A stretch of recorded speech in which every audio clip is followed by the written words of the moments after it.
Greetings. Welcome. What up? It's your boy Easy. Prepare for trouble and make it double. It's your boy Ryan Guy. Oh my goodness. Be still my heart. You quoting Pokemon. Lordy day. Yeah. Well, welcome to Turtle Soup, everyone. One and all. The Deep Diving Daddies here. We're going to take you through some TMNT stuff, but, if you didn't know, this is the world's, nay, the internet, the world, the universe, the galaxy, infinity's only listener-supported, community-supported, family-supported, if you will, podcast, Yes. YouTube channel dedicated to the ongoing journey of the Teenage Mutant Ninja Turtles all the way from the beginning until hot dog straws. So Love it. Love it. There you go. That's the thing. I mean, Love it. It's like a corn The dog. the care he took Yeah. in the intricate crafting of that straw. You know that wasn't his first one. No, that was not his first rodeo. No. He's played that game. Yeah. That that was not his first ballpark, if you know what I'm saying. And, absolutely not. So yeah, that was I don't know where we saw that, but that was something that just stuck with me, and I'm like, It was at a Yankees game. I'm obviously really into baseball. It made all the rounds. Oh, okay. The care, but it's a video. You can go online and find it. Just look up hot dog straw beer and you'll see it. It's a guy, an old guy at a Yankees game, carefully crafting a hot dog into a straw by using a real straw to push through the hot dog. Yeah. Remove the punched out center. Eat that. That's a little morsel for you. That is. And then drink a stadium beer through it, and it is glorious. And I fully support this dude's journey. I'll be honest, I'm pretty sure that like that's salty in that beer. Like when you're drinking beer, you want salty stuff anyway, man. Hot dogs and beer go great together. Oh, okay. So I mean, what if you could have all that at once? You know what I mean? And then Best of both worlds. have yourself a little beer hot dog at the end. You know what I mean? I don't know, man.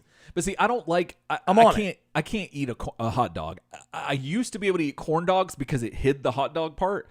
But then I'm like, yeah, something about it, and I wish that I could. What happened with you, and where did the hot dog touch you, man? I don't like. No, I don't. I just don't like to mix business with pleasure. You know what I'm saying? And so that's something in there. So but gotcha. But I think you might just had a problem eating a guy named Frank. Hey, I mean, I don't discriminate against people and their names. Sure, I look at the heart. The beefiness of the people. And so so yeah, but it's like it's essentially the same idea as a corn dog, except it's a straw that goes all the way through. I'm curious, did he suck the punched out part? Like, did he suck that up? No, he carefully pulled it out. Because I was kind of like horrified and mystified at the same time. Yeah, no, the process was as meticulous as like a bomb maker making a bomb. Oh my goodness. Very slow, calculated, knew exactly what they were doing, and made it happen. I stand in support of hot dog straw beer. Well, there you go. I do. I think it's probably weirdly awesome. Right. And I'm looking forward to trying it. Well, speaking of things that are weirdly awesome and things that we stand in support of, that also stand in support of us. Oh my God. Would not be here if it was not for our wonderful patrons over on patreon.com, and hopefully here watching and listening as well. And that's an invaluable resource that we've gone to the well for many a times, and there's just been a surplus of love and support and monetarily that met our needs to get the show going. Ryan's got like a whole new body and new eyes, everything. Like just basically he's like the Keith Richards of podcasting, and just been completely blood replaced. transfusion, whole 9 yards. I ain't saying clang. No, I mean eventually what's weird is this may lead me to eventually where I do say clang. Yeah, because I'll have a completely new robot body. Right, but it'll be a good clang. You like the tune of it. You know what I'm saying? Right. I know I will. Jesus. So. Yeah, well, speaking of our patrons who do not say clang, we just want to send a shout out and thank you and dedicate this episode to Anders Berg and Mitch Fletcher. Thank y'all very much for being a part of the Turtle Soup family. And yes, thank you. Appreciate your support. And like I mentioned on the pregame show, I have packages here that are going out to our patrons this weekend, probably, I imagine. Nice. So if you've been waiting for your Patreon rewards, don't worry, baby birds. We gonna feed you. Don't worry, they're still in Florida. But coming to you soon. Exactly. Yes. Yeah. So it's kind of like when the waiter comes out and says, "Hey, your food's cooking." It's like, okay, cool. Thanks. Yeah, Just sounds needed to great. know Thanks. that. Shouldn't you be cooking that? Yep. Right. So speaking about things that are cooking, Ryan, what are we cooking on the journey tonight? What are we serving up? Fresh off out of the pot, I guess you'd take it right off the top Yeah. of the scorching range top that is turtle soup. You're serving today. If we had a menu board, it'd just be written in script way better than Eric and I can write. Oh yeah. I think it's great that like every kitchen or restaurant staff has someone who can write on that chalkboard well. I think that's like that ought to be studied. Dude. Like because there are just chances that no one can. Yet every like small place does have someone who does a great job. Oh yeah. That's really weird. It wouldn't be you or I. I don't know who it'd be. No. Might be closest thing might be my daughter for that. Maybe. I mean, no, Alicia's got. It's funny you mentioned She's this. pretty good with the calligraphy type stuff. Maybe she can pull it off. I don't know. Yeah, it's funny you mentioned this because one of Shannon, my wife's friends, she actually does that for Trader Joe's. Like, because apparently all of their signs, like I can never make it in there because the lines are so long. But Shannon's made it in there a few times. She had to call off work obviously and get there ahead of time. But when you go in, she showed me that they have all of that stuff, and then the meticulously drawn signs, and I was like, oh, that's cool. Oh, so those are outsourced. Yeah, they actually have people that are I think they're actually employees of the actual establishment, but that's their sole job is as an artist to do that every day for those signs. What a great gig. Oh yeah, that's awesome. And then I'm sure it's as obnoxious as anything. Oh, absolutely. But my algorithm will show me in different social media like people doing the sign painting and stuff, like with the brushes and the weird like bracer thing. And I'm fascinated by it. I'll just watch like an hour of that and be like, okay, it's I feel good about myself. But anyway, sorry. That's kind of like crap on the internet that makes you look at your phone too long. It's like when you see a video of someone like restoring an old tool, and you're like, I'm gonna watch this till the end. Right. Yeah, I have to. No sound, nothing. Nope, you're just staring at you're like, and then you're there basically. Yeah. So like I was saying, going all the way back to if we had a sandwich board sign that was written beautifully by somebody that's not me or you, it would say that today's serving is from October of 1998. It is Image Comics TMNT number 18. Yes. We are continuing in our Image Comics journey. That's what's on it's the only item on the menu. So it's the only item on the menu. It's true. We make one meal a week, and you must eat it. And that's how we do it. So we have an email that I would like to read. Okay. It is from our good friend Noah Overton, who is a co-host on the How We Sees It podcast, which you should go check out and subscribe to on all of the major podcasting platforms. They go through movies and TV shows, and Eric and I have been on the show several times. I've been on there 3 times now. So I can vouch for it. You know what I'm saying? So you can. I can too. Go check it. Go check it out. And did we do Spinal Tap? We did Spinal Tap. We did Spinal Tap. I went on by myself for Rocky Horror. Was my first episode. No. Then you and I did Spinal Tap, and then I did There Will Be Blood. Yeah, that's right. Those are the 3. Yeah. So yeah, Noah, a legit person, has a million chickens and teaches kids how to beat people up.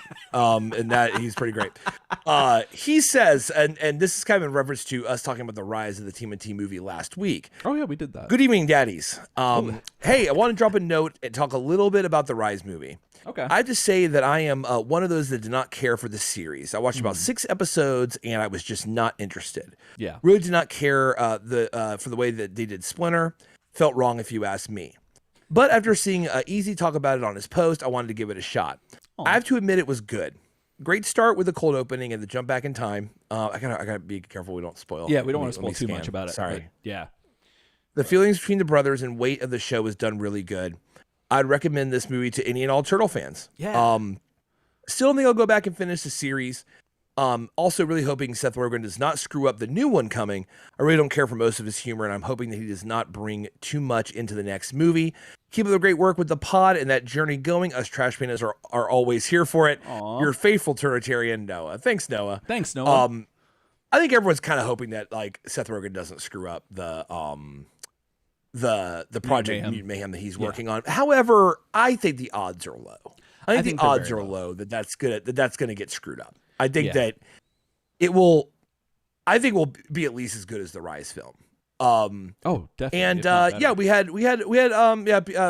Paul in the pregame show talking about having watched it and stuff like that. So it feels really good to have you guys watching it and telling us what you think, because I once again always love differing opinions or even just opinions that support what we say. Those are great opinions. Yeah. But thanks a lot, Noah. That was legit. It was. I was just gonna say, I agree. I don't think that I liked Seth Rogen's stuff for the most part. I get why people don't like it. I think from everything I've seen about him as a human being, I think I do like him as a human being, and so that's really cool. And I think given that we're at a different time with movies now, and like just being aware of things and fandoms and what works and what doesn't, that when you have a certain generation, because I know that Michael Bay wasn't actually actively and hands-on so much with the Platinum Dune stuff, but nevertheless, that felt like a slightly maybe older generation doing the Turtles. There's nothing wrong with that, and a lot of people like that. It wasn't our thing, but I think that it did seem a little tone deaf on a couple of different things that I thought transcended whether or not what your preferences were, and I feel like now we're at a stage in just history and just with our generations and people in charge behind these movies. I think that it's going to be at least, like you said, like it's at least going to be as good as the Rise movie, if not, like a little better. But that's that's still a really good metric to meet up to, and I don't know. I'm still looking forward to it, and I think it'll be a lot of fun, and I can't wait for it. So, yeah. Fantastic. Well, I got to be honest, man. We are kind of burning through everything right now. I think we're straight into the comic at this point. Oh, like I know it feels a little. Well, I can pad it out because I forgot to tell you that I have a story. I have a quick story, real quick. Oh, so if you don't mind, so if you want to, is it turtle related? It is turtle related. It is absolutely turtle related. 100% turtle related. So. I think I don't know if I mentioned this a while back, but somehow it got out that I do a Ninja Turtles podcast at my job. It always does. It finds its way. Life finds a way. And so all of the people that I work with, just everybody, from the tip top to the bottom, they all found out, and everyone's asking me about it because they're like, Turtles, like how are you talking about them for 10 years? And it's very interesting because, it's just one of those things that I'm not braggadocious generally. And I'm kind of like dismissive of almost everything I do. So it's very strange to see people just interested in this, because a lot of people don't, as much as widespread as podcasting and YouTubers are, a lot of people still don't really understand it and don't know like what all goes into it. So I'm just getting hit with all these questions because somebody else I work with is wanting to start a podcast with their wife and doing these like different things, these different podcasts. And I'm like, oh, well, this is neat. And you and I've been here before, and Turtletarians have written to us before asking us what advice we could give, because, like I said, we've been doing this for a minute. And so that's really interesting. But I was not expecting to come into work today and find that a pink bag was handed to me. Inside the best color bag. However, I will say that it was a bag that has also, I've been on the receiving end of a similar bag that's usually white and it's containing donuts. So I kind of had like a flavor fake out, but not with like my taste. Your palate got ready for donuts, and Precisely. You were like, oh, yeah. And so I feel that one part of my senses was let down, but everything else was 6 to midnight. So my friend Brandy at work, she crochets, and she made that all four. She made all four turtles, dude. All 4 of them. Those are adorable. Yeah, they're awesome. My God. She did a fantastic job. So thank you, Brandy. And she told me that is amazing. I could send her, or I could shout out her Instagram. So if y'all would like some of those, she said that she might be able to accommodate. Ooh, so let me nice. see if I can get her account. So it's Bransky. So just look for that. And Bransky. Yeah, and if you're looking for crochet turtle, those are adorable. Yeah, they're great, and they got the shell on the back, and it's man, little eyes. Yeah, they're adorable, and so that's pretty great. Yeah, so she was making me show all the judges and everything, and it was hilarious. She's like, "Did you show them?" And I'm like, "No," and they're like, "Show me what?" And it was a whole thing, but which I really appreciate. That was awesome, and so it's really neat. But the funny thing is that this is the set, and these are baby turtles. These aren't like full on teenager adult turtles. This is the second time I've been on the receiving end of a baby at my job, because the first time it was one of the defense attorneys gave me a king cake baby. Do you know what that is? God, yes, those are weird. Just gave that to me, and he said, "This is our baby." And now it was funny because him and I have two different. We're different. Our skin is different colors, and so it was led to a lot of interesting conversations. Probably not work appropriate, but still fun, and we both all parties ebony and involved. Ivory. You know what I mean? Precisely. Let's go. And we had a good time with it. I still have it apparently. Well, somebody said they put it in my drawer because it freaked them out. So I'm like, you know what? It makes y'all a Hershey hug. A Hershey hug, yeah. That works for me. I like that. They're the best. Those are the best. Those are the best. Those are the best. Yeah. If you're coming at me with like a standard Hershey kiss, I'm like, what are you talking about? Get out of hugs here. all day. Hugs all day. Bye. Hugs all day. Yeah. No. Yep. You can kiss my ass because I'm getting them hugs. Oh damn, that got hot. That got heated. I was not expecting Why that. would you say something so controversial yet so brave? Man, I know. I'm so brave. So brave. Jesus. We got to start doing that. We got to start calling each other brave. That's so brave. So brave. Bro, that's so brave. Yeah, that hot take that's so brave. So brave. Well, I think it was an Eric Andre meme. You know what I'm talking about when he says that. Oh, yeah. Yeah.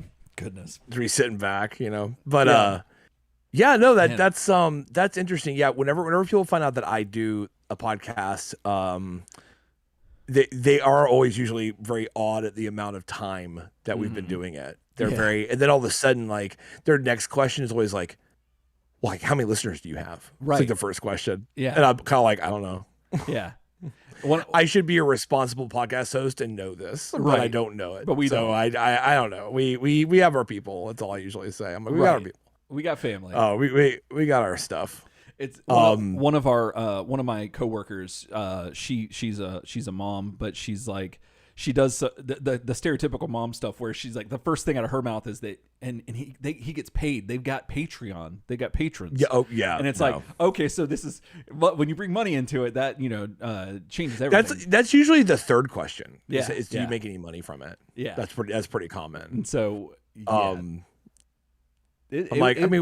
have money. I don't know if I'd say we make money, but we have money. We have money. Thank you again. You know what I mean? Like we get things. We get it's kind of like the 12 Days of Christmas. You know what I mean? From Except Patreon. way better. You know what I mean? Yeah. 2 badass mics. You know what I mean? That's kind of how it works. It is. If I just wanted to throw myself into a garbage compactor, I'd say that we should just write the Turtle Soup 12 Days of Christmas, but I'd rather probably get in the shower after I've already dried off again. After you already dried off. Yeah. You know what I mean? Yeah. That's kind of where I'm at on that. Yeah. I was kind of funny you mentioned that because there was a part of me on the pregame show. I was going to throw it up to the listeners there. If, how many people would be interested if we because you had mentioned you got back into writing music and stuff and had that bug. If, as Patreon rewards, if we went back to writing some songs, if not for individual patrons, then for because we've done it once or twice, but if not, then like having a collective, like if we reach a certain level, we'll write a song about whatever y'all want us to write about, because that's kind of where I'm at musically, where I don't want to do. I want to do fun songs now, and or more. That'd be my main thing. So I don't know, but I guess in a way I've just presented it here. So if that's something that we gotta get you over to the studio here. You know what I'm saying? Like, you're the only one you're the only guy that hasn't tracked at my house yet. You know what I'm saying? We got to get you over here. We can work on that. I haven't done any music at that house. We recorded the podcast. Oh, that is not true. That is absolutely not true. We spent several weekends here when we were like doing like writing stuff here and stuff. That's true. But that was so long ago. That was like almost right when you moved in. Yeah. But but yeah, we got to get you. We got to get you over here. Yeah, that'd be awesome. Neat. That'd be real neat. So yeah, let us know. turtlesoupshow@gmail.com. Yeah. Or just on Patreon, and let us know. And also, before I forget, because I don't know if I can't remember if I mentioned it at the beginning of the show. If you're a patron and your address has changed, let me know, because I might have sent you a message on Patreon. So please let me know so I can make sure that your swag gets to the correct address. So there you go. But all right, let's see here. Let's check in with chat really fast before we head over. Dive on in, because this is kind of like it'd be the post news, news chat. Yeah. We have M. Wilson saying that one day we'll get you guys enough money to get you guys a better DAW, because he hates that we use Pro Tools. And the funny part is we'll get enough money together. I mean, Pro Tools is without a doubt the most expensive DAW ever. And it was the first thing I think we bought. Yeah, it was one of the first things we bought. Absolutely. Turns out, our old Pro Tools from college wasn't getting it for. Well, I mean, it got us through a lot. Of the actual podcast, but when we, times here. Let's see. Noah says we're always welcome back on How He Sees It, which I appreciate. I was thinking about that today. I was thinking about what I would do when I go back on How He Sees It, but I got a couple ideas, but we'll see. We'll be in touch, Noah. Let's see here. John Clemens says, on the receiving end of a baby. That sounds so awful. Sorry. Oh.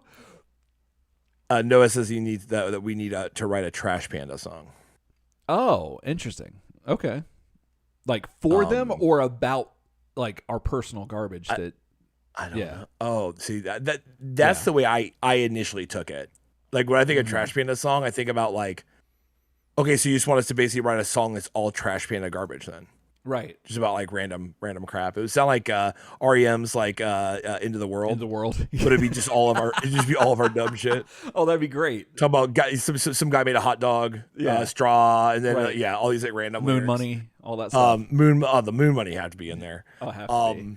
But yeah, that is chat. So without further ado, you wanna get into this issue? I think I do. I feel like the currents are just taking us forward. You know what I mean? Like maybe we can have someone get some Turtles content before they show up at work 40 minutes later. Listen to the podcast. Maybe we can make that dream happen this time. Maybe we can. Did you like last episode where I said, you ready to start flipping? I'm ready to start flipping, like we're flipping the issue. I don't know how I feel about that. I'm like a little on the fence about it. I thought it was cool, but now I don't know. I thought it was all right. I don't think it was like, it's nothing to write home about. I'm not going to be like, hey, Mom, I came up with this new slogan on the Turtle Soup Show, flipping like but the stepping shoes got you. Dear Mom, the stepping shoes did get me. Stepping. Absolutely did. We're trying something a little different tonight, guys. Oh, yeah.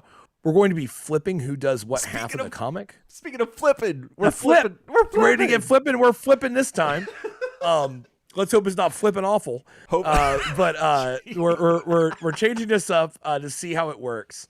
I think just to keep things consistent, I figure I can still handle like the introduction of the comic and you can describe the cover, and then we'll just hand it over to you. Okay. Yeah, that sounds good. All right. Let's get on over there. Get the mood going. All right. You ready? Let's do it. Yeah. Go for it. October 1998. That was a month. It existed. And the 18th issue of Image Comics TMNT did come out in that month. You know what I'm saying? It's starting to get a little holidays. Maybe it's cooling down where you're at. You know what I'm saying? Everyone's got to watch Halloween again. You know what I mean? Because you have to. Again. And that's all happening. And if you went to the comic store in this spoopy season and spent $2.95, you would get yourself a copy of this comic. It's true. Eric, what are your thoughts on this cover? Because I have thoughts. Oh, this cover, I like this cover a lot. It's really neat. It's nowhere near as I can't even find the words to say. Stark is the word I would probably say. Where you had like some of the other previous issues of this run where it's very simple, like where you have Raph with the Casey mask on and the foot soldiers behind him. You have Leo with the Galahad, but as what was his name as when he was the the Night Watchman. Was that what his name was? Yeah. Uh-huh. And that cover was great, but it was very simple. There was very just like two figures on there, and those were fantastic. And those were probably my favorite covers of this run. However, this one is a lot more dynamic. There's like all kinds of stuff happening here. Promise of the Premise, and we get a rare. I just noticed this looking at it, and I'm very familiar with this issue, or this cover, I should say. We get a masthead that's transparent. Transparent. Yep. Yeah, like I can't think of another time. That's pretty cool. This run, I think that's awesome. No, that hasn't happened yet. This run. Yeah. Because we would have talked about it, and normally that's a big thing for us, and that's really cool because there's so much stuff on here. We gotta show it. We gotta give them all. We gotta give them the whole 8, and that's what they did here. And you've got your boy Leonardo behind a tree. You got Raphael behind a gravestone, and all kinds of manner of X-Files and government officials. No, it's real. It's real X-Files right now. All this stuff. There's like so they're in the graveyard in the turtles' lair, or they're one of their HQs, if you will. And the cemetery. Cemetery. What did I say? Oh, yeah. Graveyard. It's the same shit, but they just call it cemetery. That's is there a difference? Is there like a main difference, or is there like is one just made of cement and the other one has like a variety of things? Is that what it is? The other one's made of yard, right? Yeah, it wouldn't be funny if a graveyard, technically, it was called a graveyard because someone lived there. Right. And that was their yard you were burying people in. But a cemetery was just a piece of... I don't believe there's a big difference. Oh, okay. Well, the big difference about this particular one at the moment, besides being the HQ of the TMNT, is that at the moment, they have this giant contraption that looks like a shield helicarrier kind of deal in the air, and it's got a platform that looks like some construction stuff, and it's attached to another thing that they're either lowering in or pulling out of this like elaborate gravestone. There's a term for that where it's like the actual room, like a not just a gravestone. It's like an actual thing you could go into. It's a mausoleum. I wanted to say that, but I didn't know if that was the correct parlance for that. But anyway, that's what it's doing. And I mean, I read this issue on Monday, and I don't recall if this actual thing happens in here. I don't really even remember. But it doesn't. That's what I was about to say. So, firstly, difference between a cemetery and a graveyard. A cemetery is a designated land made for burying people that is not affiliated with a church. Oh, whereas a graveyard is affiliated with the church. Oh, that is the chief difference between the two. Graveyard They're often used interchangeably, and no one gets mad. But technically, a cemetery is public and not religiously affiliated. Oh, okay. A graveyard is religiously affiliated. Interesting. That's fascinating. So, given there's no church on the property, I take it that they're using the term cemetery correctly. Yeah, which is pretty awesome because I like it when things are right. Yeah. However, not a big fan of this cover. No. For a bunch of reasons. One, this spoiler, this does not happen in the issue. Mm-hmm. And not only does this tableau not happen, specifically, Leo and Raph are about as far apart as they could possibly be in this issue.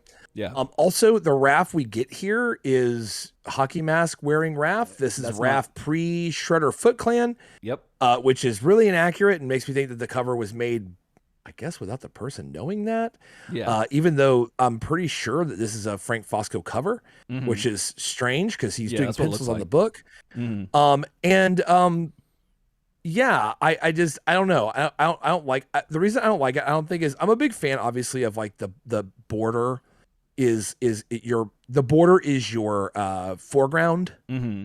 Right. And like your center is your background. It kind of flips things up. But sometimes we don't totally do that because it is pretty unconventional and it leads your eyes in weird places. It does. All I see is like washed out blah in the middle of that comic book. Yeah. When I first look at that cover, I don't know what the hell it is. Yeah. Like I have to actually like stop and be like, okay, what is all that?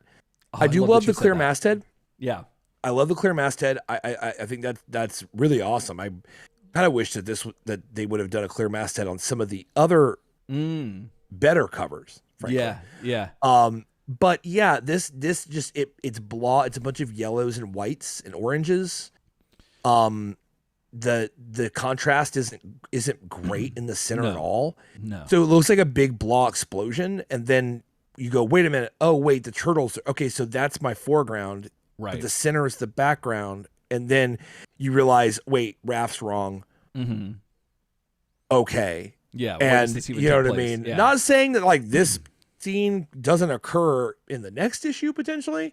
Right. But it's very washed out, and to feature nondescript, like frankly, comic book like inner pages level of detail, like for background characters on your cover, is kind of lame. Yeah, it is. And that's what you get. Like that guy staring right at you. Yeah. Who looks like an astronaut on his day off. Is drawn in about as little details as you possibly can. Besides maybe the guy to his left, our right, whoever that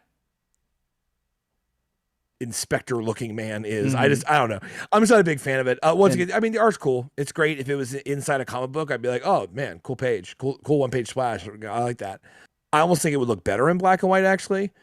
Do you think? I'd say that one of the only things I like about it, is the pink to blue gradient, digital gradient in the sky. I think that's like, it looks like dawn, and I'm a big fan of that. Oh yeah. And the moon and stuff like that. I'm a big fan of that, and that's about that. Do you think that this is Mulder and Scully possibly, or like a homage possibly to them? Potentially, yeah. They make another homage to something really cool in this comic, so they're not above being referential. I'm so glad that you mentioned how blah it looks, like because it's damn blah. It is, but that last issue I mentioned that this is the first comic that I bought as an adult. I think in the sense of going back, like. After high school, going back to the comic shop, having my own car, this and that, doing my own thing, and trying to get something that wasn't like mainstream. I'm like, let me go. Oh, the Turtles had comics. Let me go see it. Digging through the Fantasy Factory and find it. And they had this. And my first thought was that, okay, I know this is Turtles, but like it was in a Mylar bag, so. The cover was even more obscured because the light would reflect off of the Mylar bag. Yeah, because of the glare. Precisely. And it looked more of a mess, just like how you were describing. And so that really echoed a lot of my sentiments as a youth going through and finding that and being like, oh yeah, this is cool, but like I don't really like the cover, but it's Turtles and it's old, so that's awesome. And I'm glad you mentioned that. But yeah, that's definitely not one of my favorite covers, but. Yeah, it reminds me. It's funny. It reminds me of Good Will Hunting. Okay. If you ever go back and watch Good Will Hunting, and just with an eye toward how it's shot, everything is so like badly lit. And when I say badly lit, I mean like too lit. That actually like it starts to make you mad. At least it makes me mad. Yeah. Like you just look at it and you're like, what is going on? Like they're at this bar. It's supposed to be a seedy like Boston like dive bar. Right. And it looks like a Chili's with the lights full on blast. Like there's just different colors because neon lights. But I'm like, neon lights wouldn't make color if it was that like your face wouldn't have those colors on it if it was like your office with the lights all on. Yeah. Like it looks like garbage. And that's kind of what this cover reminds me of, is that like everything is just too well lit. Yeah. And that's what makes it so blah. Like the Turtles, look at the Turtles, man. Like they are so well lit. Like there is like hints of shadow, right? But I don't know, man. Like it seems like they wanted to do something with like object source lighting. Like the one guy has like a flashlight or a torch up, and everything else is lit, kind of like by that almost. A mini sun, apparently. Yeah, he's got he's holding like some kind of orb. You know what I'm saying? Like like maybe you need to launch a conspiracy theory off it or something. But he's holding this orb. You know what I mean? And if you're trying to go with that, then I think they could have done a lot more to increase the contrast and not make it like so washed out. But right now it looks like, and it's also in broad daylight. Oh, so that doesn't help you.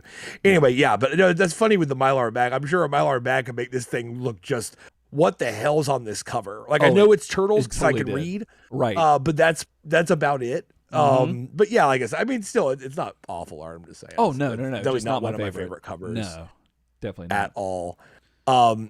So as far as credits, so this issue is written by Gary Carlson. We have pencils, Frank Fosco, Inker is Mark Heike. Letters, Pat Brosseau. Editor, Eric Larson. And Sponge, assistant editor, Josh Eichhorn. You know what I'm saying? Your cover was Frank Fosco pencils, Eric Larson inks, and colors by Ruben Rude and iHawk. That's the digital coloring company. Yeah.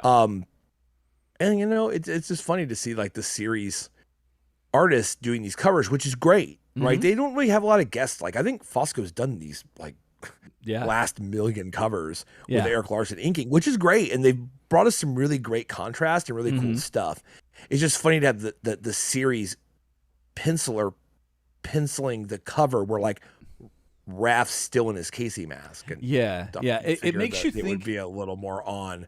It might have been something in Mirage's this is Image, but Mirage Comics is, and the Turtles' history is rife with delays and story changes and things like that. Oh, and more than likely, this was something that was supposed to happen sooner, but rather than later, and they just had to do what they had to do.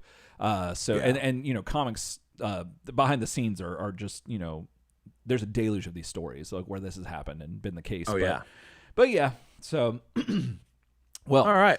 So here we go. So basically, we've got a lot of stuff to cover. So we're gonna we open up on Leo in the sewer with some Komodo dragons. Now, if you're totally lost, don't worry, baby birds. Here we go. So. Image run, the Turtles, they get attacked. Raph gets scarred. Donatello becomes a robot, and Splinter eventually gets captured. He goes to this place, meets Lord Komodo, the Dragon Lord, and he's trying to figure out this thing because his genes, like his genetics, have this somewhat of a mutation that, and correct me if I'm wrong at any point in this, Ryan, that he can, his family ends up becoming these lizards, and they're effectively dumb is what he would call them, and they're just. He's got kind of like a Shu-Chi, the warrior dragon situation going on, where he can like turn into this thing, and it's hereditary. Right, the family, they're the Komodo family. Yeah, and they tend to be like they just turn into regular animals essentially. Like they lose all humanity and any semblance of it. And he's trying to figure out a way to make it to where he can either harness it. Well, no, his are messed up. Like normally they turn into Komodo dragons, but they're still like hyper intelligent and awesome. Oh, right. Lord Komodo, this particular dude has a genetic problem where when he turns into Komodo time, he's just a big dumb lizard. Oh, that's what it was. Okay, I'm getting those mixed up. Remember, because we say basically he has like an ED problem. He's that's trying right. to, like solve it. That's he can't rise to the occasion. You know, we made all those jokes. Right. Yeah. Sorry, I got those two crossed up. So, nevertheless, that's where we're at with those characters. And well, we last saw them in their house, and it got exploded. Pamiko, the Kunichi leader, she's gone and went off somewhere. 9 holes, baby. 9 holes. Made the help the Turtles get away.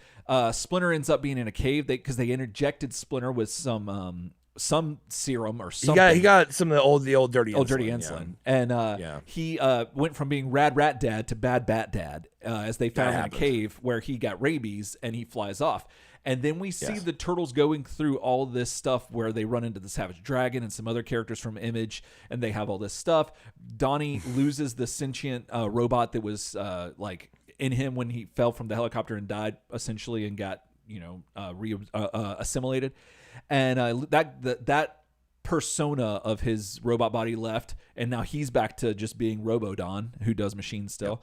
And we've got Raphael, who ends up going to there's a whole thing with Casey and April's adopted daughter Shadow, where she gets kidnapped and by the Foot Clan, who take them to the Puzzarellis, I believe it is, and they what you're making this look like.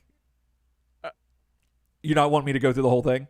This is my first time doing. So basically, I was like, I understand. Do the whole thing. So I was really, okay. So you're doing a great job of reviewing the entire comic series that we've done. Right. But I would say we could try to keep it down to the storylines that are relevant to things that happen in this issue. Mm-hmm. And then yell at the people and make them go watch the other reviews. Oh, that's a good idea. I guess I was trying to get to where Raphael becomes the Shredder, and I was like, well, how do I explain that? And then I'm like, okay, well then, and so forgive me. This is my first time doing. You're fine. You're fine. No, so I just wanted to make sure I did a good job. I'm just feeling kind of weird for you because I'm like, man, like I don't want him to have to do like all of this because it feels like you're really and you're doing a great job. But it's like, man, like your boy's gonna like waste all his breath, like talking about like every. I only issue have so of much it. left You know in the what tank. I'm saying? I only have so much breath left. Yeah, over right. Here, You got so many breaths. I mean, every time you take a breath, you take a marble out of your jar and you give it to whoever you give the breath to, and then you look back at the swimming pool of marbles because that's how many breaths I got. You know what I'm saying? Like that's what you do every time. So right. So okay. No, so go for it. Okay, so long story short, Raphael ends up becoming the leader of the Foot Clan now, and he finds Shredder's armor and he puts that on. They get Splinter back to normal, and he's saved on the astral plane with the old bad bat dad backstab. Yes, yeah, damn. Old that's bad, hard bad, to say. It is the old bad bat dad backstab. Yes, Woo. There you go. Got him. And so, so Splinter's back to normal. Or theoretically, we don't know, actually. Yeah, we do, because we saw him last issue. We saw him. He's recuperating. He's just like pulling that old Charles Xavier. He's got that he prefers sitting in a chair. You know what I'm saying? Like, he's got all that going on. Yeah. And so he's back to normal, and then Michelangelo's the artist doing, the writer doing his thing. Yep. And so last issue, there's been some rumors of kids going missing in the sewers, and there's a bounty out. Leo gets shot. He goes trying to get help from Casey and the rest of his family, and nobody really wants to help him. Everyone's doing their own thing. So he goes back into the sewer because they forgot that, Leatherhead's in the sewer. We might need to go check on him because of all this random shit that's going on. And so he goes and finds a bunch of dead bodies. And, here in Florida, this happens all the time. It's nothing new, but if you don't live in Florida or New York, this is all new to you. Oh my God, what? Yeah. We find dead bodies all the time. And so, so he finds them. It leads him to their lair, where there's a sign on the wall that was written in blood, that says waiting on, Turtles, I'm waiting, essentially. So he gets there, he finds Leatherhead all tied up and just totally just out of it. And, then there's this other Komodo dragon that I thought was going to be, Lord Komodo, but maybe he is, maybe he isn't. We don't know. We're going to find out. And, so Leo is here now fighting a bunch of Komodo dragons as evidenced here. And so he's explaining all this. He's holding his own, and that's I don't know. Have you ever fought an alligator? Like, have you ever been in close proximity enough to where you have to avoid one? Because I felt the other night like I was about to have to fight a toad. Really? Dead serious. That toad, he's back. Oh goodness. Bro, no, this is a different boy, bro. Like, this is super short. Last night it's raining like crazy. I go on the back porch and I look out and I see this like large thing. And I'm like, what is that? Like, just outside, but it's like really dark by the pool. I go out there. It is the largest frog I have ever seen in my life. This frog is the size, I'm trying to think, like, I'd say half the size of a Frisbee. Dead serious. Like, goodness. I mean, just really like wide and just like big as hell. Big ass neck, big ass. I'm like, Jesus Christ. Like, what is that guy? Right. Well, in my pool, there's been a frog that's been doing these really low croaks. And lately, they've been so loud, like, you can't really talk over it. Like, he'll interrupt you. Yeah. So I'm like, always made a joke where I was like, I bet you that frog is like small as shit. I bet you he's like the teeniest frog ever. And it's that classic thing where it's like the little frog and he's like super loud.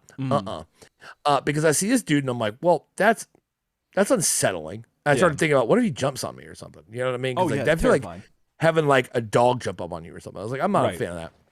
Like, I'm not joking. This toad is like bigger than my cat. Yeah. So I'm sitting here going, okay. So he turns to me. And I'm like, oh, shit. Is he going to come on the porch? Because I don't want that. You know what I mean? No. Like, he's out there now in the darkness. I'm cool. He opens his mouth, and he's the boy. And he ribbits this damn ribbit, bro. Yeah. That was ear-splitting, bro. Goodness. Like, right in front of me, it was so loud. And I thought for a second, I'm like, is this guy going to step to me? Is this toad like, get out my porch? So I was getting ready to do like old-fashioned fisticuffs with him. Right. The problem is, with something that large, see, normally with like a small insect or something, you're like, I step on that. Oh, of course. That's how we saw that. You want to be around me, I'll swat you out of the air and step on you. That's how we deal with wasps in Florida. You just get brave, get a roll of paper towels or something very wide, and just knock it down and step on it. Right. I'm like, killing something this large would be murder. Yeah. Do you know what I mean? Oh, absolutely. There's a line. There's a line. Yeah, there's a certain like size limit where it starts to become like, oh, that's a life. Okay. One of my favorite Far Side strips when I was a kid was I think I know what you're talking about. Like this old lady sitting there with her husband, and there's this cockroach that's like as tall as the ceiling of their living room. Right. And she goes, "Herb, go step on it." Yeah. And the idea is like, no, because when it's that big, you slay it. Yeah. That's like a different. Isn't it funny how size makes that difference for you? Oh, absolutely. Where like, it's weird. Anyway, so I thought I was gonna have to fight a large amphibian. Right. Absolutely. Last night, I thought it was gonna be like an actual bar fight from the Dallas Bowl or something. Like, oh goodness, like it was gonna be crazy. Well, because I can't just step on it because like no, Jesus, because it's as big as my shoe. Yeah. So it'd be like a whole hand to hand thing. Yeah, exactly. I mean, I know Silverchair had one of their first records was Frog Stomp, but like that's like a whole Frog Stomp. That's a whole different thing. Absolutely. First album. Well, there's a swamp, like kind of preserve area here in Florida, which arguably that's all Florida is, but not too far from us, that my wife and I like to go to, and you'll see gators, and you'll be like 3 feet from them, and they don't bother you. I mean, they're not talking to you or nothing. They're just chilling. I haven't ever fought a gator, but I've been within hand's reach of one. Right. Several times. Unprotected, like in the wild. In the wild. Yeah, no, right. in the wild. Yeah, okay, me absolutely. too.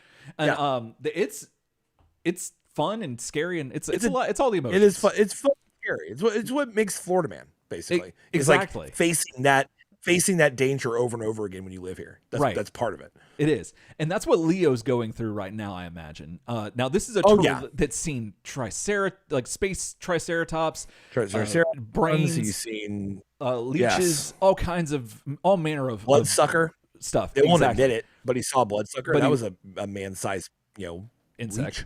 Bug. Yes. And so now he's with these what did he call them? He called them something. Dragons, but Monitor lizards. Yeah, so he's facing them, and this is land nuts. sharks. Land sharks, that's the word I was looking for. Thank you. And so he's going back and forth, just dodging these things, and they're holding their own. Like they're like, yeah, it's 3-on-1, bro. It's 3-on-1, and this is a Ninja Turtle, and he goes, I'm Leonardo. I am also stupid, is what he says.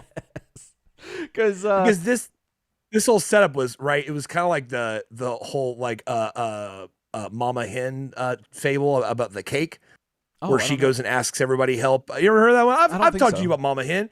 That's like one of my favorite analogies. Well, that's how you quit sleep at night. But I'm usually asleep by mama hen. Running that mama hen on somebody is this plan. So mama hen runs around the farm, right?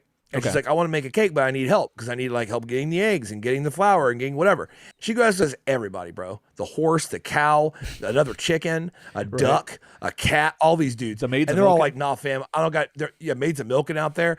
And they're like, nah, fam, don't have time for you. You know what I'm saying? I don't got the time. Sorry, screw your cake. Sorry, right? Yeah. She goes, fine, shit. She goes back to the house, starts making that cake. While she's baking the cake, that smell starts going all through the farm. All those animals smell that cake, and they start walking up like, hey, what up, Mama Hen? What you doing, Mama Hen? Ooh, what's that cooking? And she tells them all straight to fuck off, dead ass. She just goes, no. She goes, you didn't help me get the flour, did you? No. And they're like, oh, but it smells so good. Get out of my house. Get out of my house. And the best one was the last one. I think it's the cat, because the cat is particularly mean when she asks. Yeah.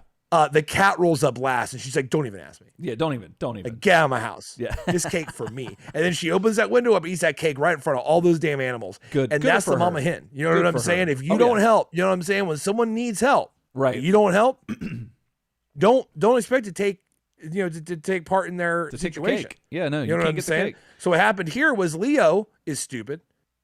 His brothers are stupid. Because he was like, I need help going down and fighting this crazy alligator lizard situation that's killing these people. Yeah. And they didn't want any part. You know what I'm saying? No. Now Mama Hen's getting beat the hell up. Now Leo's getting all of that lizard cake, that Komodo cake, if you will. There we go. I knew there was the King Komodo cake. King Komodo.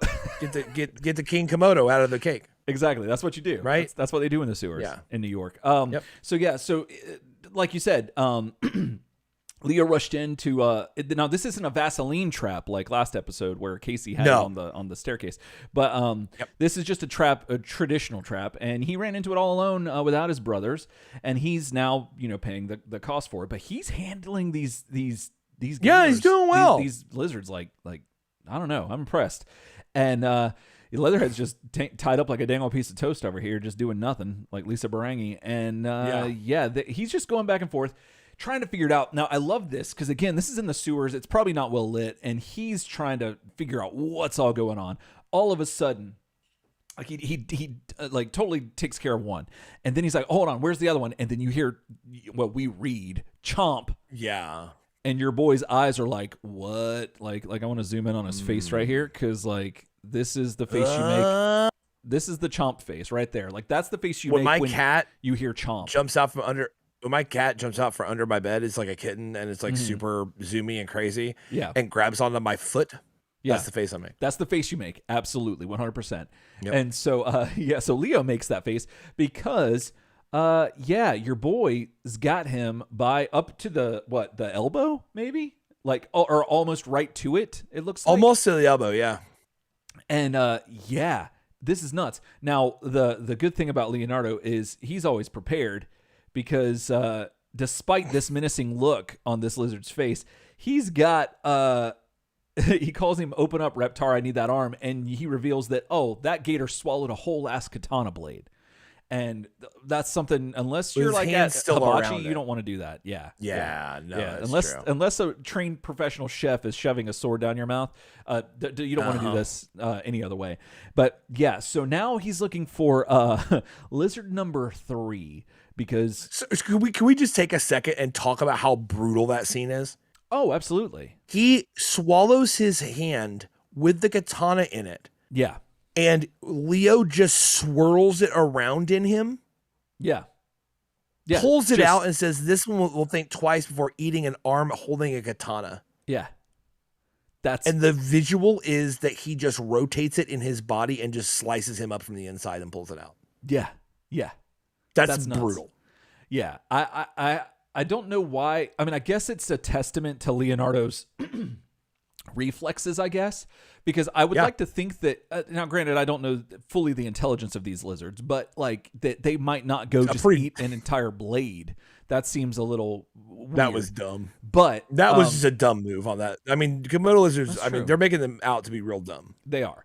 But then again, you could also chalk it up to Leo just instinctively, like his body is so well trained that he could just like do that. And you could chalk it up to that. This is comics, you know what I mean? So yeah, who knows? Nevertheless, like you said, this is brutal, and yeah, it hits pretty great. Yeah, it's pretty great. It hits me. It's hit me different each time I've gone over it, and it's very weird, but I love it. So Leo is now aware that so that's 2 of the 3. Where's this third one coming from? And it starts lunging at him, and it knocks his katana blade out of his hand. Like he's like, I don't know. He's got to figure out what he's going to do now. Yeah, because that's his whole thing. So he ends up leaping on top of it, yippee-ki-yay, and he tries to rodeo style, not rodeo style in the sentence I'm about to make, but he tries to break this thing's neck. I don't think there's a rodeo where you try to actively break a thing's neck. If there is, it's probably illegal.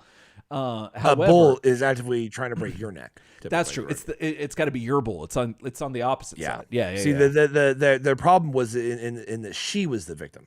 Oh, exactly. That's the thing. So otherwise, smell the glove was fine. And yes, exactly. You know that was this is not nearly as offensive. Smell the glove. I mean, right? Exactly. So it's funny because Leo is having a real hard time doing this, and it makes you wonder. It makes you wonder: did Splinter teach him how to were they listening to Busta Rhymes and learning how to break necks? You know what I mean? Like that's some stuff. I don't know. That's wild. But he gets it. He eventually snaps his neck. Yeah. And just gives it all he's got. Now, bear in mind. Or Lizard in mind, he's got his arm that's all been mangled up. So he's doing this with a handicap, and that's impressive. So, but he has to give his neck is made of rubber because this isn't happening. But he gets it. He gets results, Leonardo does, and you can't argue with that. So, He does. So your boy is like, all right, that's it. Okay, broke his neck. The preliminary bouts are over, and now he's got to deal with this thing, this creature right here. Yeah. So, picks up Leonardo by the neck and holds him up.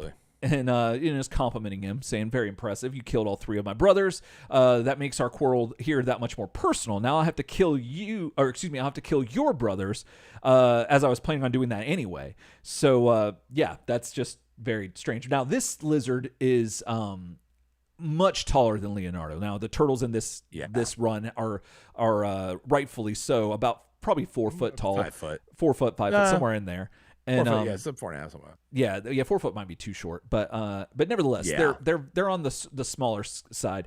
And this dragon man, Komodo dragon man, is much taller, and so he is like, all right, well, is that dinner? Is that the dinner bell? Because he hears this beeping that's going off, and what this beeping is, we'll find out soon enough. But he hears this thing, and it is he's like, is that the dinner bell? Well, all right, well, all this has made me hungry, so he bites Leonardo's hand off, just bites it off, as you do, like that's got to be horrible. This reminds me of a scene in Game of Thrones where somebody gets that's a renowned swordsman gets their dominant hand chopped off, and it's like, oh, well, that's kind of their whole thing.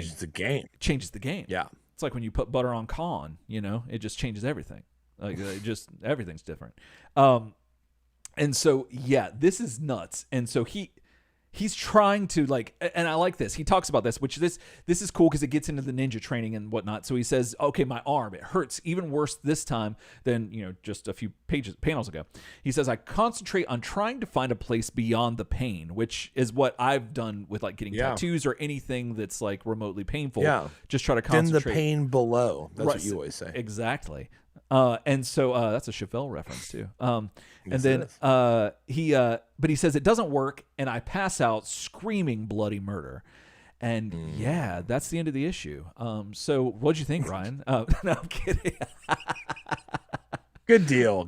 So, when you did the back half, you couldn't make these jokes. I couldn't make those. You know jokes. what I'm saying? No, like this is open up a whole new world for you. It is. I'm Aladdin on. I'm a Jasmine on your Aladdin's carpet. The magic carpet ride. Magic carpet ride. So don't you dare close your eyes. Don't you dare. So, speaking of someone who looks like they've closed their eyes, we turn to Michelangelo, who is not too far away. The narrator tells us, and he's tapping it on the old typewriter. The old typewriter. And he's going at it. And then your boy Casey Jones just pops in like, hello. He's like, you almost done? And he's wearing his American Star Spangled mask, and that's got to be terrifying. You're in Mikey's in his apartment, which is effectively the sewer still, or like a basement kind of below thing. The building, right? And it scares the shit out of Mikey, and he's just like falling out of his chair, and it's just hilarious. So they're picking everything back up, and he goes, he's explaining or he's telling Casey like, hey, I wasn't expecting you at all, like that. So that scared the shit out of me. I thought you were working because last issue he said that he couldn't help Leo because he took on an extra shift, like the midnight shift. Yeah. And so he says here that he's like, I kept thinking about how upset Leo was, and I took the rest of the night off to help him out. So that's good on Casey, to an extent, because he's thinking about Leo, but he's also not making that money. So, well, I say that, but we find out that he's actually got his mind on the money, So turns out Mikey had the same thought I did, where it's like, that's not probably the best idea because April's going to be ticked, Casey. She says that money really is tight these days. And he goes, yeah, I know. I also kept thinking about that $10,000 reward for the gator in the sewers. 10 grand would solve a lot of our problems. And especially back then in 98, 10 grand went a long way. So this is that's a good point. And I like that Casey's kind of thinking that way, because it's a marriage of both how Casey used to be, like just the brute and just personified adrenaline, essentially, or machismo, and now he's like not really a businessman, but like somewhat a more mature adult that's competent of no, he's got bills to pay. He's got a lady and a kid. You know what I mean? He's got exactly grown-up responsibilities. So I really like that he's thinking like this. It's like he's putting both of his like strong suits to work together. And so then they talk about what Mikey's reading, because he picked it up from the ground. And I love this because you see Mikey put on his gear throughout all these panels, and because Mikey's been in his writer persona where he didn't need his chucks or his bandana. Yeah. And your wife, who's a writer, she doesn't wear a bandana when she writes, does she? Or am I just wrong about this? No, she takes the bandana off. Definitely takes her weapons off. Okay. But she keeps she usually keeps the elbow pads on. Yeah, that's fair. That's safe. I could see big that. one. Yeah, that's a big one. Yeah. So okay, cool. I was just making sure. So we like to keep things straight here on Turtle Soup. Completely transparent. Yeah, so you know what's going on. Yeah, exactly. So so Casey's like, hey, what is let's see. He says, "What's this? A rose among the thorns?" In quotation marks, as if this is the title of his Mikey's story. Yeah. He goes, "You writing a love story, dude?" And he goes, no, it's a horror story. It's all about a terrible monster with spikes all over it." Now, that is a reference to Mikey's, I guess you could say, girlfriend, female friend, if you will, that they have made out and are very close. Her name is her superhero name is Horridus, but yeah, her human name is or her given name, I don't know, Christian name, whatever you want to call it, is Sarah. Yeah. And so I can't tell. Do you think Mikey's like trying to play it off? Like he's like, oh no, it's a horror story. Yeah, he is absolutely playing it off. Yeah, because he mentioned April in an earlier issue that he's writing a romance and that he doesn't want the other guys to know about it. Yeah. And it sounds like he's writing it about Sarah, which is pretty great. It makes sense. Yeah. So I love this. I do too. But I think, and I love how much we've developed Casey, and I know you do too. Oh yeah. Where I think that if Mikey just straight up owned it, Casey would have loved that. Casey would have been like, "Oh, that's cool. Yeah. That's awesome." But I get that you gotta, there's certain things that you just feel weird about. So I get it, Mikey. I can see it being hard. I can see it being hard to know where Casey would fall on that. Yeah, because I could see him being like, "No, that's cool, man. Hey, that's cool. Do your own thing." Also, if he's in the wrong mood, I can see him like really digging in. Yeah, that's true. So I think Mikey's right to be a little careful about it. That's fair. And to be honest, some love stories are horror stories. It just depends on how long you keep reading or writing. There you go. The house of horrors, house of horror. That's one to grow on. Well, so we see this beeping again, and when we're reading it, and the turtles and Casey obviously hear it because they're there in real life, and so Casey's like, "Is that your beeper?" And Mikey's like, "Ignore it. That stupid burglar alarm at the cemetery, which we call it the cemetery because it is not attached to a church." Or else we would have called it a graveyard. He says it all right there in the director's edition. Obviously, this is our cool of course. Edition. You guys don't have access to that, right? But yeah, this is something podcasters get. Annotated cool version, right? Yeah. But he says it's on the fritz again, and so this is the same beeping that Leonardo was hearing with the dragon he was fighting, and this is where Casey comes upon a corpse, and that just kills me. Cripes. That look on Casey's face, which obviously he's wearing a mask, but he just turns the corner and sees a corpse that's just dead right there, just dead. And I don't know, something about that just like made me laugh. But he goes, "One of the hunters chewed up to pieces. There must be a crazed alligator down here in the sewers." And Mikey's like, "That is a doornail. That is a doornail." And so Mikey's like, "Yeah, his name is Leatherhead. Come on, I know where to find him." And so they keep they make their way down, but we cut back to meanwhile with Leonardo, and he goes, moan, "Oh, aching in my body, my head hurts, my arms, and my hand, Ryan, his hand. We're seeing one right here, but we do not see the other." And he goes, "Komodo, where is that son of a?" And then we see him just chilling, and he goes, "That's King Komodo, turtle boy." You see here that the art's a little weird, but you can make out that Leo's hand is wrapped up, just all bandaged. Somebody did that. And pretty much a lot shorter than it was before. Yeah, he's missing a couple of digits, if you will. Yeah. And so your boy King Komodo, that we now have a name for, he says, "I ate that one because you told my brother that you needed the other hand," which is awesome because Leo was, when he was getting in the fight with his brothers, that's what he said. And so I've always enjoyed turtle, but until now they were too small, but anything to be anything other than appetizers. So yeah, that's neat. Like this thing has eaten turtles before, but like something about that just really hit me, and I was like, no way, it's not like those dollies, right? You know what I mean? That's what that hand is. That's the hand is the dolly. I mean? Oh yeah, the Dolly Parton. So yeah, so Leo's like, where are your Konichi, warlord? I always thought you let your ninja babes do all of your dirty work, which is a thing. Like once you attain a certain level of like kingship, you get ninja babes. And well, right around the time you get the 9 maids of milking. Oh, that's the first time that you can do that. See, we cut off the 12 days of Christmas at 12 days. If you go to 14 days of Christmas, that's when you get into ninja babes, and that's King Komodo's definitely been there. Yeah. And so Leo gets flung across the sewer into the wall, and is just like, oh, that was not the right thing to say. He goes, and this is something that's very interesting, and I was not expecting this. King Komodo goes, I believe that you have me confused with my human half-brother who calls himself Warlord. I am King Komodo, a product of mutagen, as you yourself are. So now, dun, dun. Exactly.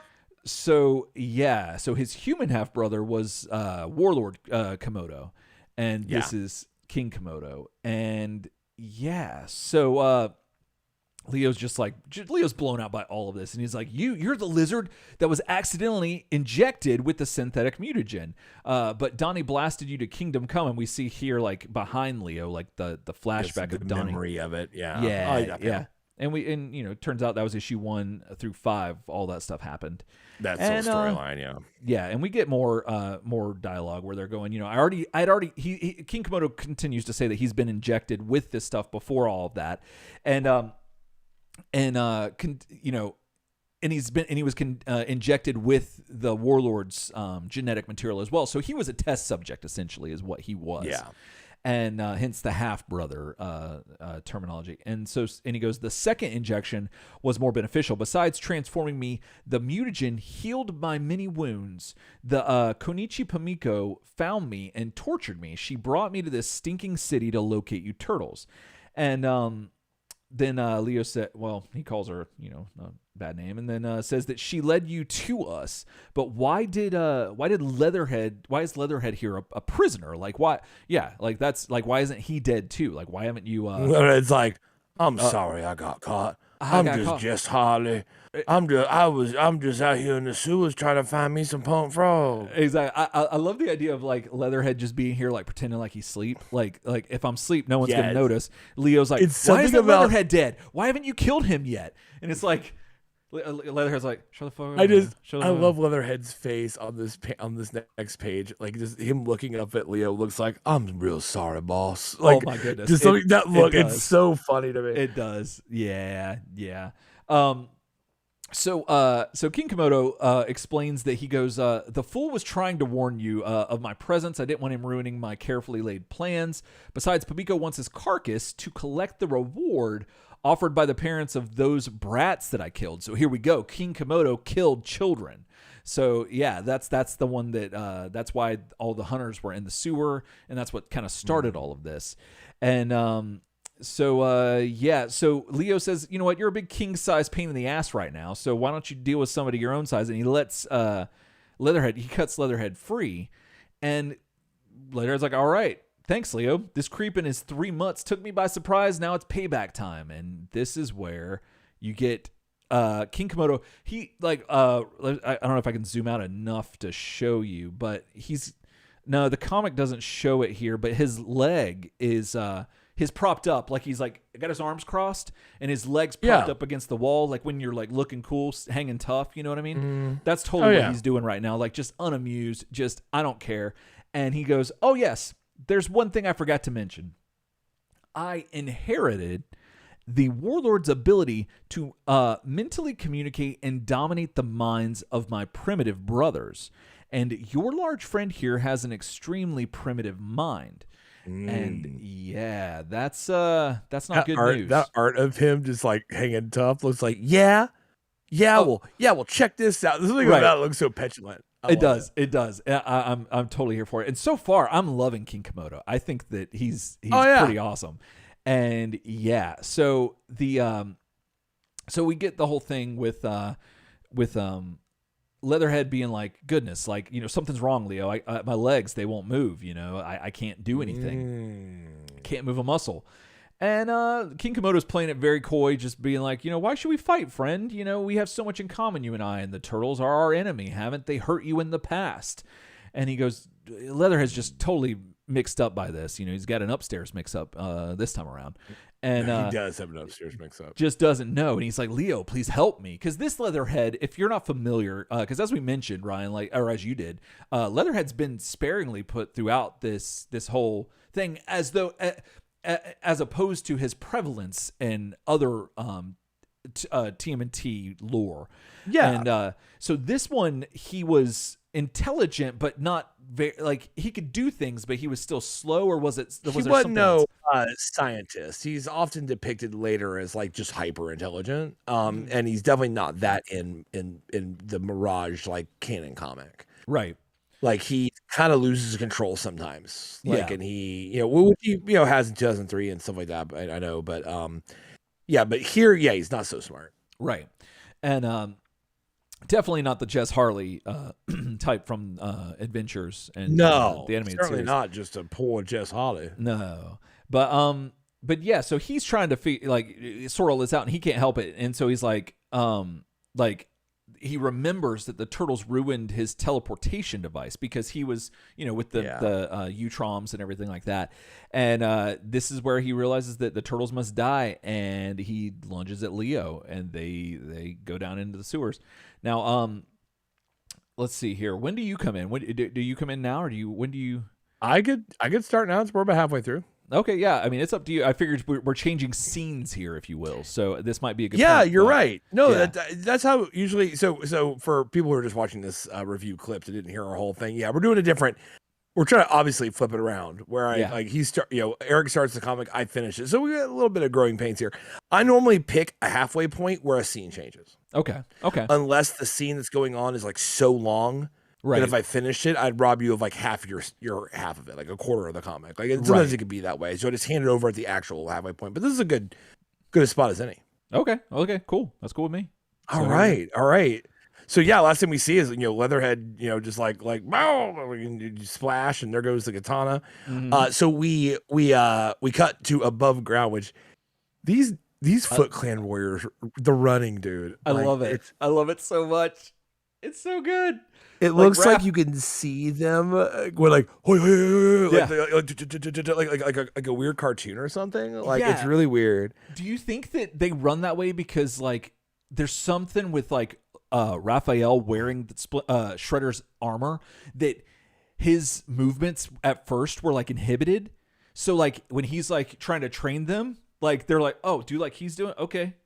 When I move, you move. Is that old like Three Stooges joke where it's like, oh, walk this way, and then like the person like imitates their walk, you know, instead of walking that way. Yeah, right. Like, it's basically what it is. Yeah, they're behind him all the time, so he never sees it. Yeah, to know that they're doing that.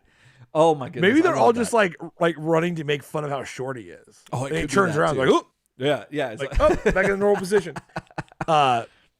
Either way, the way that they run is great. So we hear the breep, breep, breep. You know what I'm saying? Boop, boop. That's the sound of the cemetery.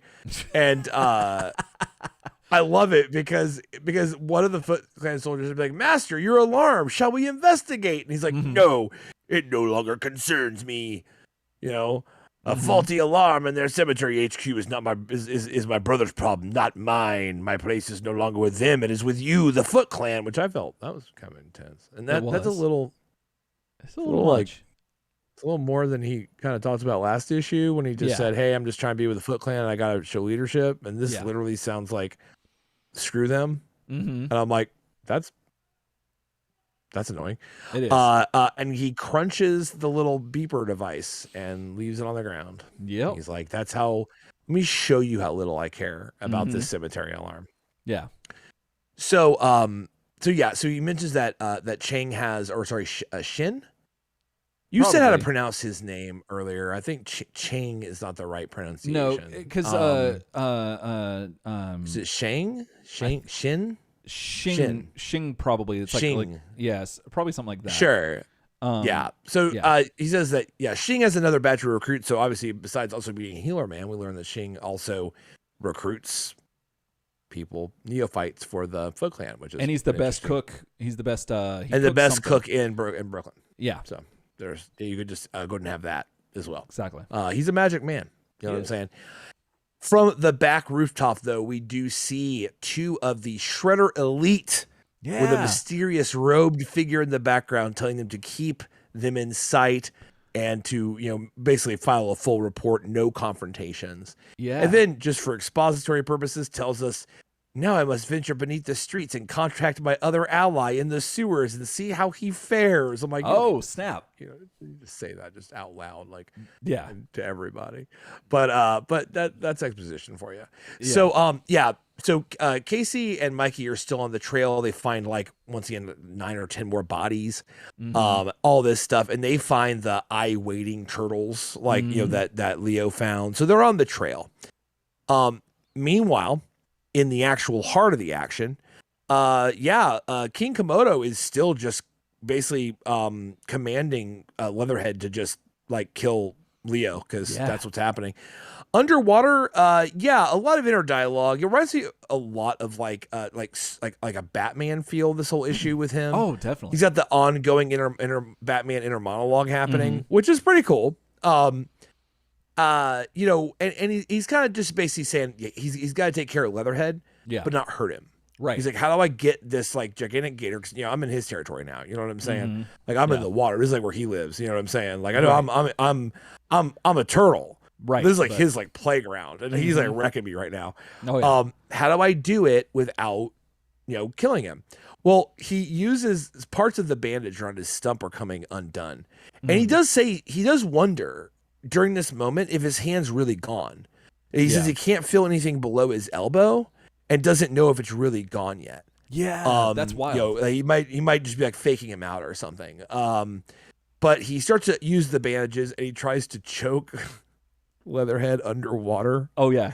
And then realizes that he's underwater, so he's holding his breath, so that's not really going to work. Not going to work. So he's like, how do I do this? So he gets him up kind of higher out of the water so that he would need to breathe, I guess. And then, like, it's just this whole, I still don't understand how all this resolved, because he's like, I've got to make him breathe so I can drown him. Right. I'm like, but what are you talking about? Like, it feels like he just hold his breath underwater too, but they need to get out of this. So it's okay. Cause basically all of a sudden, voila, he does, I guess, drown Leatherhead. Yeah. Cause then he says he has to swim up higher with him and get him back out of the water again, saying he's going to need immediate CPR, which tells me that he did drown him. Right. Right. He's got to pump that stuff out of his lungs. They even give you a handy editor's note. Cardiopulmonary resuscitation. There you go. CPR, in case you didn't know what that was in 1998. It's true. Comes up, and that's when we see your boy King Komodo. And King Komodo's pretty great, because he's just like, all right. He's like, yeah, that Leatherhead should be taking care of that. But I tell you another thing I want to do. Use a gun. Like, he has a rifle. I love it from so much. one of the hunters, and he's like, I've been wanting to try one of these things out. And he's got the gun, and he's like, and he sees that Raph comes up with obviously the drowned Leatherhead, and he's like, oh, well, what a great opportunity. Yeah. And that's when Casey and Mikey show up, like, yes, shut up. Yeah. And they just like whack him together in unison. You know what I'm saying? Oh yeah. With hockey stick and nunchuck together. Now you know you're in trouble. You know what I'm saying? Like, yes. All right, we get the whack, and I like it because Mikey goes, "Let's crown him." Mm-hmm. And I don't know why this makes me laugh, but let's crown him. Crown him. That's what I hear. Right? The only thing I don't like is that how does Casey know that this is King Komodo? Because I don't think he was around to hear him say that that was his name. Because Casey says, "I think we've seen enough of King Komodo." Now I guess he could just be making that reference, but unless he was there hearing Leo in that conversation. or going if it echoed through the sewers. back. Hold on. I want to see what part he actually, because I kind of went over it quickly. Oh, so when they're outside the thing, he says, "Kill him, my thick-witted slave. King Komodo commands it." Oh, okay. He does give him his name. Okay. Yeah, because that would have been weird otherwise. But yeah, no. Okay, that makes sense. I don't know. He just looks like a king. That's true. That's probably why they. Crowning. That's why crowning. He's a king. Crowning. Oh my goodness! And, I had not thought. And about of course, Leo's super happy to see Mikey and Casey, obviously. Oh, absolutely. King Komodo goes splish splash. He was taking a bath. You know what I'm saying? Like right into the poop water. It just goes straight in there. And then we cut over to Dawn in a 2-page spread where Dawn is just being, and this is how I know Dawn's back. Yeah. You want to know how I know Dawn's back? How's that? Because he says super cheesy shit to himself. He does. And thinks it's hilarious. He does. Rolls in with, look in the sky. It's a bird. It's a plane. No, it's just me, Donatello, back from a quick jaunt to Pittsburgh, Pennsylvania. Yep. Like, he thinks he's just funny as hell. He does. And then he rolls through and he's like, oh, yeah, somebody set off the burglar alarm, but like, it's just those rabbits we found earlier. Who cares about that? Mm-hmm. And he's like, good thing those rabbits we found didn't get burned up like a dang old piece of toast because of my jets. But this isn't jet powered; it's repulsor powered. And I'm like, what if it's repulsor powered? Wouldn't it crush them? Yeah. You know what I'm saying? Like one of my favorite scenes. One of my favorite scenes in Warhammer 40K audiobooks ever is the time that they have these like repulsor tanks, and as you know, they repulse, right? Of course, that's how they float around. Right. And this really stupid ass Chaos Space Marine, like bad Space Marine, decides he's going to crawl under this thing and put like a charge on the bottom and blow it up. And he like slides under and he's just flattened by the repulsor field. And it's just like hilarious. And it's I've listened to that book like 3 times, and each time that scene comes up, I'm like, go get it. Get him. It's just funny to me because it's like, because the Marine that you're from the perspective of just looks and goes like, how could he not like see that? Like he's that like crazed by the chaos gods that he doesn't like understand like how that works. If there's no wheels, what's holding it up? But right. Like he's just like, and the best thing is, you know, these guys have lived 10,000 years. So he had that's how old he had 10,000 years of experience. He had 9,000 to get that figured out exactly, and he still doesn't know what a repulsor field is. Anyway, no. So it turns out, I guess, it runs on unobtainium magic, and it doesn't cause any effect on anything that is near. It's all good. So he goes down into the little mausoleum that he's tricked out as a little hangar for the Triceraton air car. And when he gets out, every single hunk is like, do not ambulate. You know what I'm saying? Do not ambulate. Freeze, don't move an inch or we'll shoot. That's a movie right there. And just said, where are you from, alien, and all this stuff. And like he's like, good. Holy, oh god, it's the studs with the guns. Like he's like absolutely like blown out. Meanwhile, back in the sewer. And Leo's been looking around for signs of King Komodo, because he's like, well, I mean, that guy, about him. And it's like, he's probably not dead. He either got carried down with the current in the water and he's dead, dang old piece of toast, or he's just alive and going to be a pain in the ass. And they're like, exactly. He goes, well, I did find a bunch of animal bones, though. And Lodehead owns up. He's like, yeah, the bones are mine. That's where I toss my garbage. Whoops. Sorry, what am I going to do about it? Like, they don't have garbage pickup in the sewer, dog. I'm sorry. No. You know what I'm saying? Yeah. Sorry for the litter, though. And they're just postulating about, like, is he dead or not? So Casey is like hauling these Komodo dragons out. And he's like, if you guys give me a hand dragging these Slimers out of the sewer, I'll share the reward with you. Yeah. And this starts, first of all, give me a hand is pretty goddamn funny. Oh my goodness. I didn't think about that. I love Leo that. Doesn't have a hand. Pretty great. I was kind of hoping Leo would come back with like, well, I only got one, bro. By the way, that's my money. Right. Or something like that. But like, no, he's just like, well, you didn't kill those mutts. I did. Yeah. And they have a pretty funny debate, or kind of like a problem back and forth, where he's like, well, you turn him in. He's like, well, I can't, like, 'cause I'm a turtle. And he's like, well, that's the way a cookie crumbles. Yeah. You know what I'm saying? I'll be taking 75% of that money. You know what I'm saying? Mama hen. I know you made the cake. Right. But I'm gonna take the cake somewhere and sell it for money. Exactly. And Leo's like, Mama hen again. No, it sucks. And so they have kind of a funny thing where like Leo says he'll tell April, he's like, oh, tattletale, it's like a whole thing. And that is the way the issue ends. It is. That's it. That is the issue. So do we reverse how we do I never thought about this part. Yeah, no, I guess on everything. I guess you start your thoughts now. I would start my thoughts and then we reverse. Yeah. That's so strange. Okay, so I mean I thought the issue was okay. I think it was definitely a catch up time issue. And it was all about the fight, right? Right. Like all about the fight with. I do like King Komodo as a character. I think he's pretty cool. Yeah, definitely. I like that he's kind of like the genetic half brother of Warlord Komodo, and he's a little bit like, but this is just who I am. Yeah, which is kind of cool because he's kind of like, I'm always Komodo, bro. You know what I'm saying? Like I'm just Komodo on the weekends. You know what I'm saying? Yeah. I'm not just a weekend warrior Komodo dragon here. I'm not part time, bro. I do Komodo full time, bitch. Is basically what he said. And it's true. He does. I like that. I'm kind of interested to see what they're going to do with Leatherhead now that he's free and like kind of single and ready to mingle because he's just chilling. Like, oh yeah, there's no reason that he couldn't like hang around and do cool stuff. That's true. And overall, I would say it's an all right issue.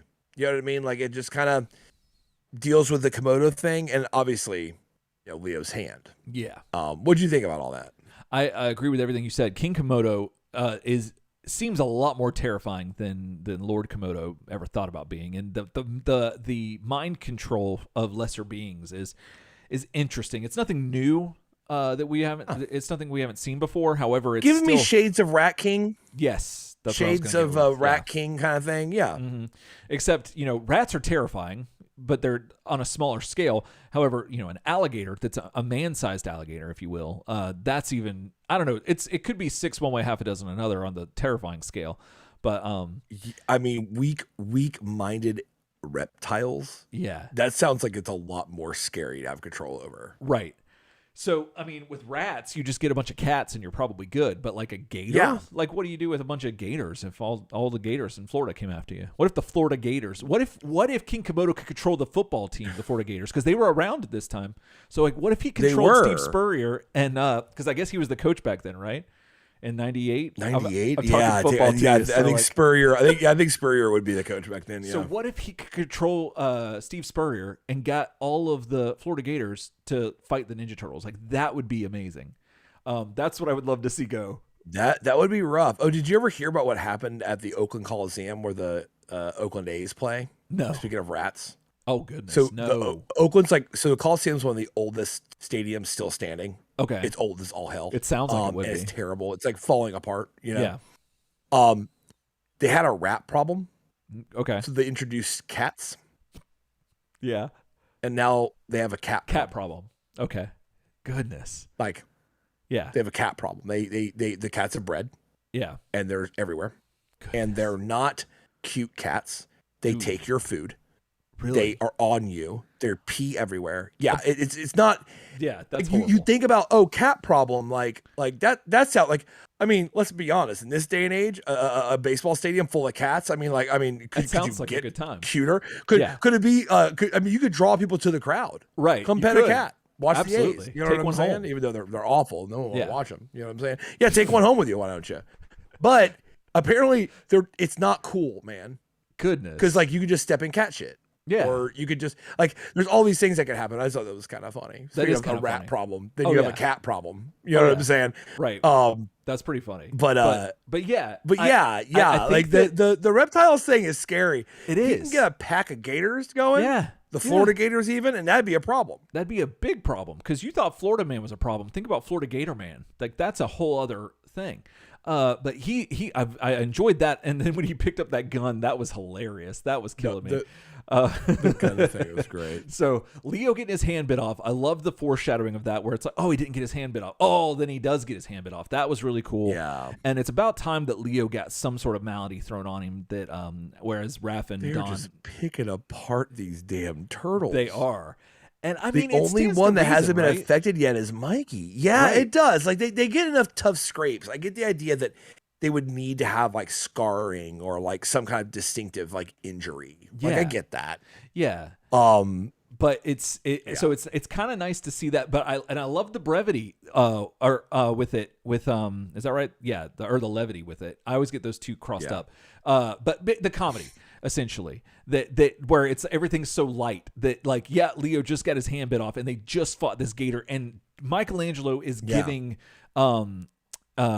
I guess it would be levity, yeah. So is giving Leatherhead CPR and hitting him on the back and bringing him back to life, and that's all happening. Casey's worried about that money. He's worried about that dollar bill, y'all, and he's like getting them dragons out of the sewer, and Leo's like got his hand up, and they're making jokes, and that's something that grounds it to me because like that's some shit that you and I would do, like it's funny, absolutely, and it is. And I think that a lot of Turtles books that we've read have missed that humor sometimes. That like they don't do it well, and I think agree. Image does it extremely well. And I love all that. I would have liked a little more made of the fact that Leo lost his left hand. I feel like they don't even talk about it, but they have time to be like, "Oh, I'm going to tell April you took the day off work," and they have time to say all that, but they don't mention the hand. It could be. It's a little weird. It is a little weird, but I've never had my hand bitten off before. But I would imagine that if it just happened and then all this other stuff where under normal circumstances I would be making these jokes, they might just be operating under extreme duress, or like this might all be just like adrenaline, like just function like you normally do because you can't process what actually just happened, that your friend almost died. Absolutely, you lost your hand and all this other stuff. So but I get your point, but I think that I can rationalize it in my head, canon, that it's just they're trying to they can't process it yet because it's so much to process. And why did King Komodo bandage up Leo's arm? That's what I want to know. Why did he do that? Like, that feels like playing with your food a little bit. It does. Absolutely. It feels a little bit like, oh, I don't want you to bleed out while you're passed out, so I'll stop the bleeding. Right. Because I want you to wake up, and I'm gonna kill you. I don't know why, but for some reason, it's a lot of effort, though. It felt very Star Trek to me. Like that feels like something that would happen to Picard. That Picard would be somewhere and he'd get in a fight and then he'd lose a hand and then someone would bandage him up and they'd be like, oh, for some reason that registers with me that like this is some psychological high level villainy here that King Komodo's just toying with them, and that's terrifying. And I love that he was crowned by Casey and Mikey, but I still think that he might have allowed that to happen. To a degree, not necessarily like he had planned for it, but I think he just wants to keep them on their toes by not showing so much of his hand or so much of Leo's hand, because Leo only has one now. But I love that. The only downside is that I still don't understand why they think the turtles are aliens. That doesn't make any sense to me. Like why they think Don's an alien when they're in the Savage Dragon universe. Even though I know last episode we talked about how there's in the armor that belonged to an alien symbiote. But it's not that so if they've seen the other, well, if it's I guess one way I can think of it is if they are in the Savage Dragon universe where these things are more common, they've probably run into these kind of like cybernetic, symbiotic mercenaries before. Right. So they see the armor, they know what that is, and they're like, "Where are you from, freak?" Mm-hmm. Oh, okay, I can see it like that. What's your story? Because you're obviously covered in this armor. So maybe it's I think maybe we know. So maybe it's less of a you're an alien and more of a what kind of alien are you? Like exactly. It's not like alien. Right. They're more like, okay, where are you from, bro? Like who are your people? Right. Because you know what I mean. Like you're on the wrong side of town. Like who's your people? Yeah. Because like Vanguard has his space station orbiting Earth. Like NASA has to know about that. Like so. Man, Earth's real bad. Yeah. Like the government's real bad. That's true. About like they didn't even notice that like the ship containing Johnny Lee Rayburn that they sent out like to never ever return one-way trip, right, just came back. Yeah. They didn't even know that. That's true. So there's granted, Vanguard didn't even know that because he was too busy making out with that chick. But like, true. Roxanne everybody Bell. missed it on that one. Mm-hmm. But yeah, like if like we sent out Voyager mm-hmm. and it got us all this cool data, it'd be like if NASA didn't know Voyager came back. Yeah.